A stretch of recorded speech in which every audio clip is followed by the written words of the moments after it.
Bonjour, Dieu vous bénisse, que Dieu vous accorde sa grâce et que vous soyez bénis puissamment, éternellement. Je te bénis, toi qui suis ces vidéos, que ces vidéos impactent ta vie positivement pour que tu puisses savoir comment prier, comment faire pour débloquer ta destinée et avancer. Amen. Ok, aujourd'hui nous devons parler des lieux qui bloquent la destinée, des lieux qui conditionnent ta destinée, des lieux qui lient ta destinée.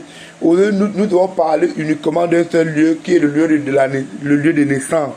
Le lieu de naissance ici influence ta vie à 99%. Oui. Le lieu de naissance influence ta vie à 99%. Le lieu de naissance peut influencer ta vie à 99,9%. Oui. Parfois, des gens partent à l'église, ils prient, ils jeûnent, ils ne trouvent pas la délivrance. Il faut que l'église dise la vérité aux chrétiens. Il faut que les pasteurs, les évangiles, les bishops disent la réalité. Disent la réalité. Ce qui se passe dans le monde réel.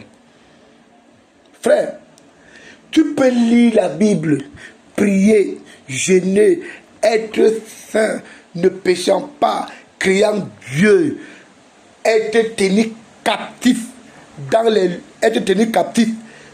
lieux de naissance, être tenu captif dans les maisons de naissance, être tenu captif dans les eaux de naissance. Si tu ne fais pas ce qu'on appelle le combat spirituel, tu peux demander à Dieu de te baptiser. Frère, ça ne suffit pas. Tu sors dans une famille idolâtre. Tu ne veux pas faire la guerre. Parce que tu dis que toutes choses sont passées. Tu es maintenant une nouvelle vie. Tu te sanctifies par le sang de Christ. Tu ne peux pas faire. Tu mens. Tu ne peux pas.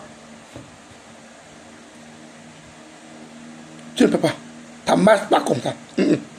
Ça ne marche pas comme ça. Ça n'a jamais marché comme ça. Ça ne marchera pas comme ça. J'avais prié beaucoup d'années. Je jeûnais. Je priais. Je me sanctifiais.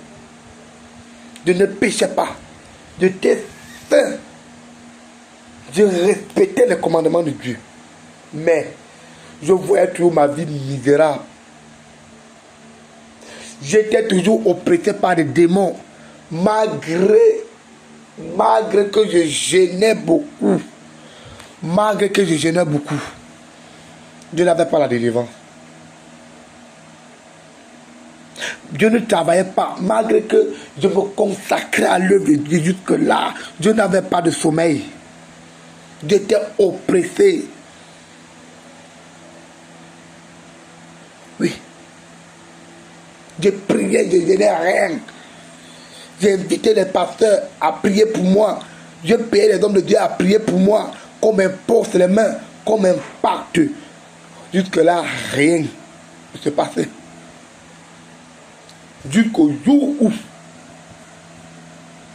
Dieu me dit, mon ami, si tu continues d'ignorer la réalité de ta famille, tu vas souffrir. Il dit, il dit oui.